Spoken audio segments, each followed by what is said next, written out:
Hey everybody, welcome to Broadway.com's Live at 5. It is Tuesday, August 7th. It's Karen Olivo's birthday. Happy birthday, yes. Karen Fun Olivo. fact. Right? Coming down on the what's it called? What's Trapeze? What is it? the swing? I don't know. Yeah, something like that. She's in Moulin Rouge. She's in Moulin Rouge. She's Satine. And I am Ryan Lee Gilbert. I'm Paul Wantorek. And we are joined here in the studio, as always, by the wonderful Caitlin Moynihan. Hello. Look at that, striking a pose. Yes. I love Hey it. Ryan, who is Yeah. our guest today? We have a fantastic guest today, Vitaly Beckman from An Evening of Wonders at the West Side Theater. He's here Yay. with us today. We're going to talk illusions. We're going to talk his show. There might even be a little illusion for all of you to experience. No a little disillusion, bit. only But no illusions. only, yes, exactly. But first, we have to get through today's top 5.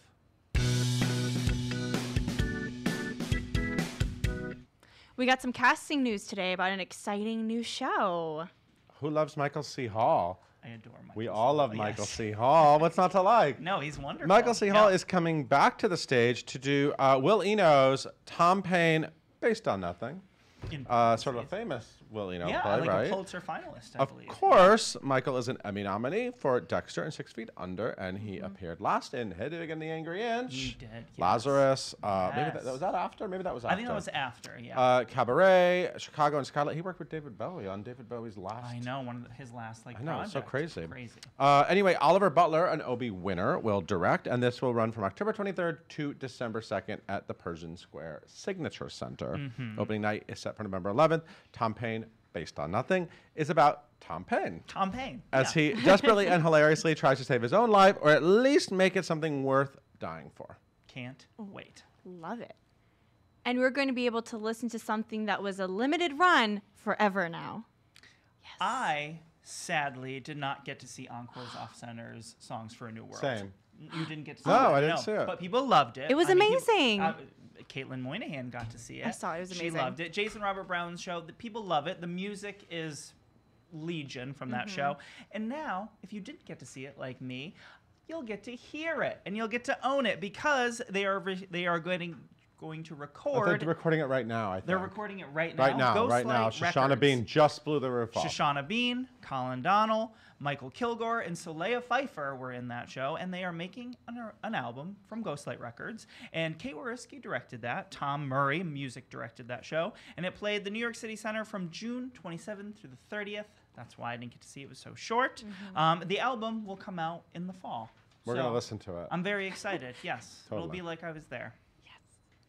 And we're one step closer to finding out who's joining the next live musical movie show special. What? Musical Wait, movie movie show show special. Thing.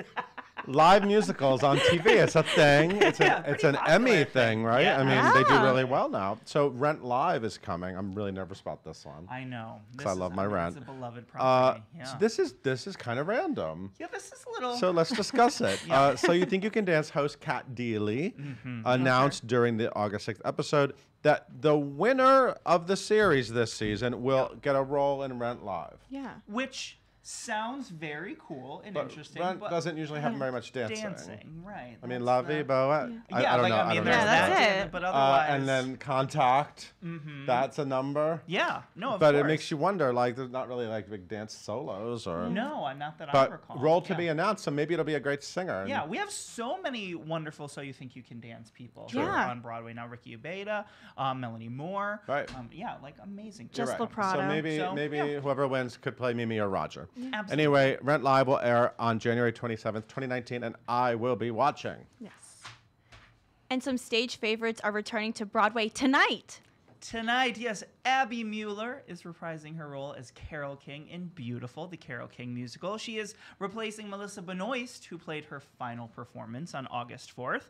Very excited for that. And Lisa Brescia is back Oh my on gosh, Broadway. she's back. Which is after over almost, I think, a decade it's been since she's been here on Broadway. She is back playing the role of Heidi Hansen in Dear Evan Hansen, replacing Tony Award winner Rachel Bay Jones, who played her final performance on August 5th. Congrats to both of those ladies in joining those shows right now. Lisa was one of my favorite Donnas in Mamma Mia. She was fantastic. So great in Yeah. Mamma Mia. Anyway, She's she's great obviously, in all of them. from Wicked, The Woman in White. She was part of great shows. So yeah, you can go see those women in those two incredible shows starting this evening. And this classic musical has been given new life again. Oy vey, how long did Jackie Hoffman say that she needed to play Yenta in Fiddler on the Roof? Yeah. Right? And she finally got to. Yeah. And so now they're doing the Yiddish language production of Fiddler on the Roof. And it's a big hit. It's a huge hit. Yeah. People are loving it. So it's getting a second extension at the National Yiddish Theater, Volksbühne. Is that how you say it? I'm sure that's what I would have said. Anyway, it was supposed to run through August 26th, and now it's going through October 25th. Wow. So yeah, and Joel Grey is the director. Yeah, which is super cool. So Jackie Hoffman, I guess you owe it to Joel Grey. But But the audiences are loving it, so congratulations. Congrats. And that's it for today's. That's it for the news. I'm out. Paul, thank Okay. you so much for joining I'm me. going to go send a tweet to Jackie Hoffman. Yeah, you've got some work to do out right. there. And Caitlin, would you tell us a little bit about today's guest? Sure thing. Guys, today we have Vitaly Beckman in the studio, and he is currently starring in Vitaly, The Evening of Wonders. It's beautiful. It's amazing. It's at Off-Broadway's West Side Theater. It's been on for a while, but it has to leave September 30th, so you got to see it before then. He recently appeared on Fool Us. It's a reality competition show where people try to fool Miles, Penn, and Teller. They're like those famous magicians that everyone knows. They got the ponytail, and yeah, you know who they are. They're everywhere. But he fooled them. That's amazing. And so now he's bringing all of his cool magic and illusions to Broadway, and so we're so excited to hear more about him. Be sure to follow him on social media at Vitaly Beckman so you can keep up to date on all of his awesome tricks and things. And leave all of your questions in the comments for him below. Everyone, please welcome Vitaly and Ryan. Hello there, sir. Hey. Thank you so much for joining us. Thanks for having me. You are at the West Side Theater. An Evening of Wonders is your show, and it's a huge hit. People are loving it. You're there through September 30th. This is the same theater that Penn and Teller got their Yeah. start here in New York, right? Yeah, over 30 years ago, they had their first off-Broadway show at the West Side Theater. Right. Quite a history. And you fooled them. Yes. That's Yeah. You were on Fool Us. They what was that experience like for that's got to be performing in front of the greats of Yeah, this. it was amazing. It was a couple of years ago. They have the show called Fool Us, where magicians try to those who don't know to stump Penn and Teller. Right. And it's a great hook because the hook is that they try to re-experience the same wonder before they got into magic when they were non-magicians. Sure, yeah. And they're looking for that feeling, and so they invite magicians, come on and give it a shot. So Yeah. it was great. I did an illusion where a picture came to life. And Right, it's actually an yes. illusion we do in our show as well. And a bus drove away, and Alison Hannigan was the host. And they did not know how it worked. That's a good thing. Yes, That's yes. it, right? So tell me a little bit, speaking of your show, tell us a little bit about how An Evening of Wonders works and what inspired you to create this show. Well, in Evening of Wonders, it's a show that's about capturing the sense of wonder we all had as kids. But it's also about bringing art to life. So it's about bringing pictures to life. Drawings of objects come out of a page. And even people's driver's licenses, their face disappears on their driver's license. Wow. So if you're not happy with how you look in your ID, And no one ever is. Yeah. most don't. So come to the show and remove people's faces, put another face instead, stuff like that. And none of the things in the show have been done anywhere else. So it's Wow, all yeah. original stuff. And how did you come up with these illusions? What inspires you? Just nature and Sometimes nature, sometimes things I see in life, like bad photos on driver's licenses. Anything, I look at something and I ask, what if? Like Stanislavski's the magic if, kind of like, what if this happens? You look at the photograph and you say, what if it comes to life? You look at falling leaves from a tree and you think, what if they actually come out of a picture perhaps in the show? Right. Something that we do in the show. And once you have that vision, that inspiration, that spark, then it could be years before you actually can make it real. Like if a musician has a melody in his mind, he can sit behind a piano and play it. Right. But in my case, unfortunately, you have to invent how to do it. Sure. There's no method that tells you how to make this work, right? And to make it look like it's the real thing. right? That's the illusion. Right. And how old were you when you came up with your first illusion? When did you get I started? with was all this? about 14 years old. Oh, wow, Yeah. okay. I used to Yeah. paint, and I used to do magic. After that, I stopped all my painting because it felt so much more exciting to create things in real life. Where I actually, my props, you can think about it, are the audience members, because Okay, they're yeah. active volunteers in the show, Right. and they're part of the show. So it's much more exciting to do things with, like, in 3D, as opposed to just draw something. It's like, oh, hope you like it. Right, Yeah. right. And you were originally going to be, or your parents wanted you to be an engineer, right? Oh, yeah. So when you got involved in illusion and magic, were they supportive? Were they excited about it? The short answer is no. It's The- a tough sell. Yes, It's- it is. yeah. It's especially for Jewish parents. Yeah, Russian Jewish parents. Yeah, you have to be an engineer first. Right. Yes, and so I have a degree in mechanical engineering. I even worked Wow. a couple of years in that, but I never even seriously for one day thought that that's what I'm going to do. It was just a stage that I had to have a degree. I have to have a Sure. backup plan. Right. Yeah. And which I was never planning to use. Yeah. And then I was working on my magic during my performance, as I was, even during as I worked briefly as an engineer in my company, I used to show magic to my colleagues Oh, at work. really? No way. Yeah, I remember one time one of the boss called me and says, "Vitaly, I need to see you." And I thought, maybe I'm in trouble, right? Right, yeah. So I go to talk to him, and he says, "I heard you do magic during lunch breaks." And I said, "Yeah." And he says, "Can you show me some?" Right. Do some right now. So it worked out. It all was yeah. good. And have you always been comfortable performing in front of people, or was that something that you had to get more comfortable with? I always loved performing. Yeah, that's one of the things I felt that I really love this.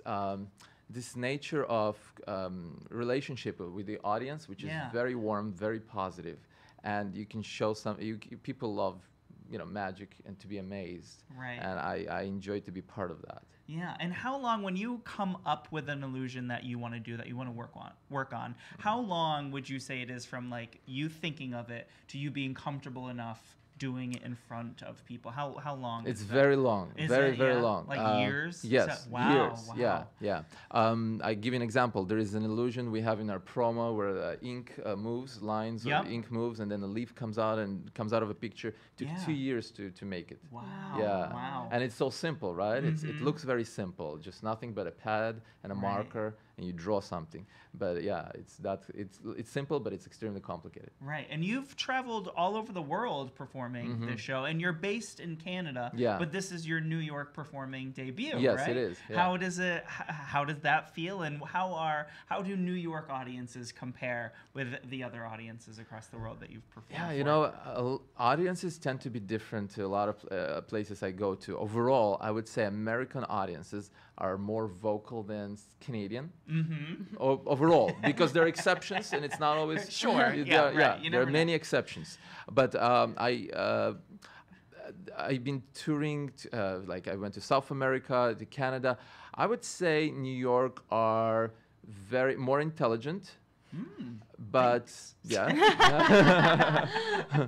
but also they're really trying to figure things out. They're Yeah. really trying to they really want to understand how it works. They're not always happy to just sit and relax. Right. Yeah. Right. When audiences come to your show, what do you hope to inspire them with? As they're leaving, do you hope that they will be as interested in illusion as you are, or are you just trying to show them a good time? What's your sort of overall goal in mind? One of the reasons I love to do my show is that it appeals to many different ages and different cultures. In fact, the usher that works in the show said he's been doing it for 10 years.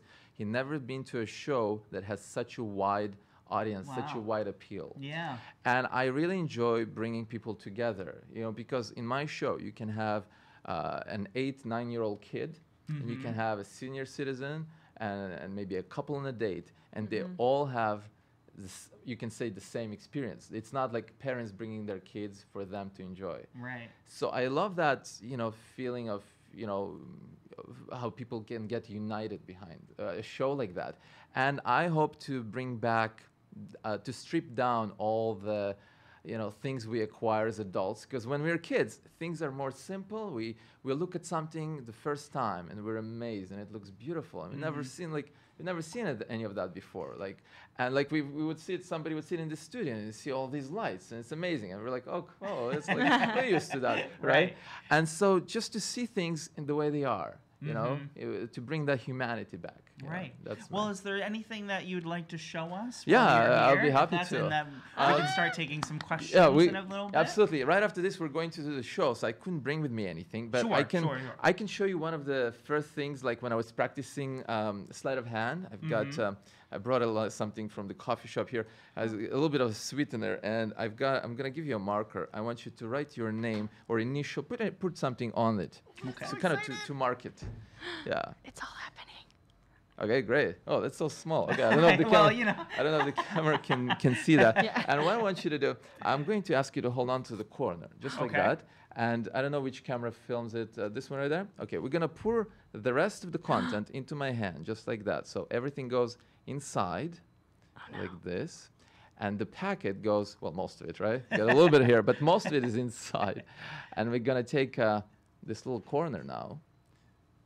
And we're gonna place it just next to it and inside, just like that. Whoa. What? Now you can see that. Go ahead, have a look. Wait. You can see that most of the sugar is still Yeah, there. the sugar's Wait. still Right? there, and initials. Yes, Wait. of course.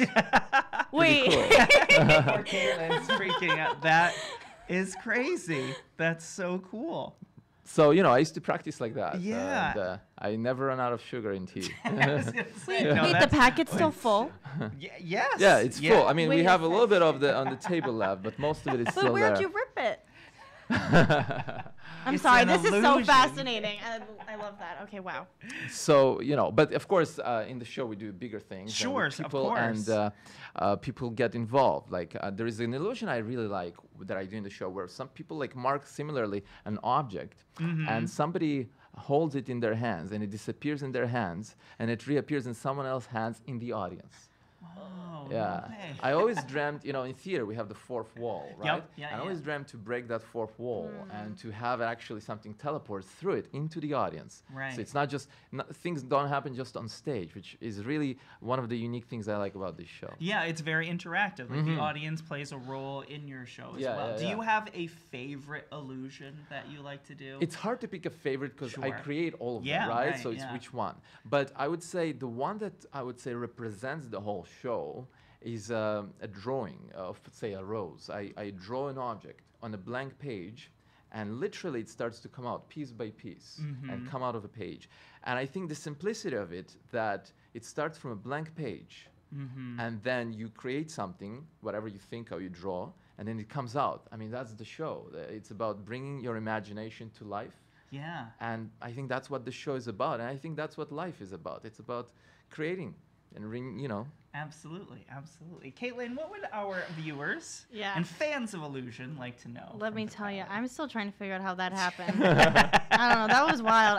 I love stuff like this. It's crazy. Okay. So, Scott asks, what made you decide to go the Broadway route, or what made you want to bring the show to New York?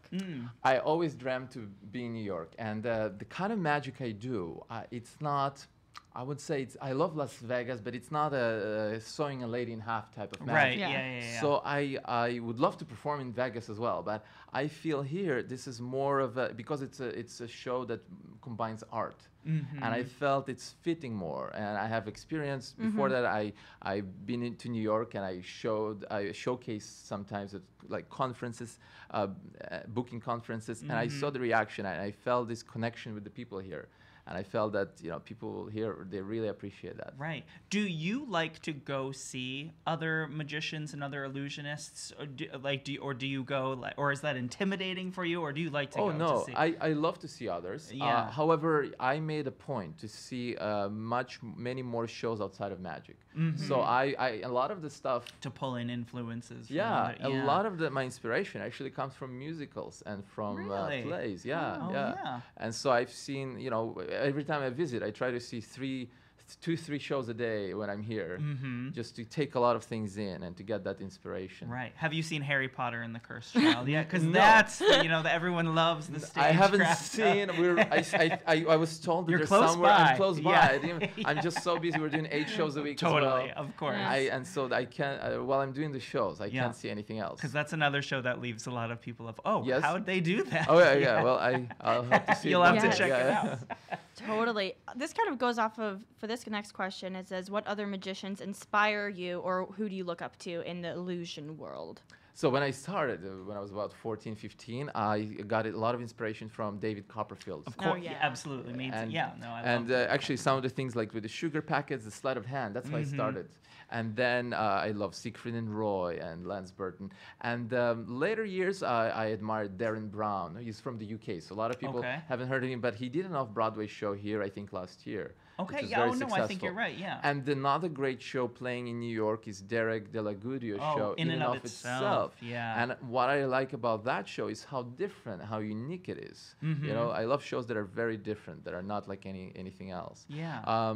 But you know, other than that, I'm just too busy Right. to follow the what's going on and who's else is doing shows. Like you Sure. mentioned Harry Potter. I heard about he's playing here. I'm so busy. I Yeah. almost No, of course. yeah. And also, it does seem like this summer in particular, there are a lot of these types of shows in New York City this summer. You've mentioned Derek Delgadio, but I think there are like 3 others across the city playing right now. What do you think? Do you think that says something about what people are craving or wanting to escape to when you have that kind of, that many options? I think so. I think first of all, I always believe that wonder and mystery is a human need. It really is, and I just think when people saw that magic can be performed, not always in a cheesy way, but in a theatrical up way, close and participate, and up close yeah. as well, then the more good shows like that we have, the more people we want them. I think. So Yeah. it's a great. I'm so happy that that's the trend. Absolutely. That's- Coolio. Let's do one more question. I like this one a lot. Do you use your science and mechanical training into Yeah. creating your illusions? You know, I thought I would when I went studying. I thought I will learn a lot. But unfortunately, my studies, which was speciality in electro-optics, Okay. mechanical engineering with electro-optics, it was so theoretical that I almost did not touch a screw and a bolt when I was studying. It was all mathematics. So we used to calculate triple integrals of matrix. And stuff like that. Yeah, exactly. Yeah. Exactly. another language. So, how do you use that? Yeah, You know, yeah. it's so I. But what it did help me is it helped me think and look at something and then imagine a bigger picture. Like you notice something small and then you think, what if I can apply it to something big?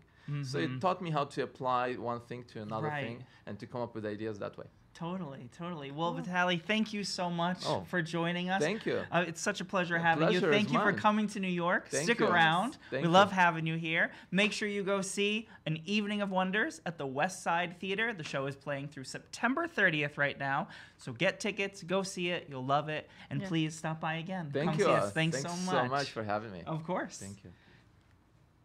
Thank you guys so much for tuning in today. We are live at 5 every single day on Facebook. You can catch up on all of our previous episodes by going to wherever you listen to podcasts, typing in #live@5 and hitting that subscribe button.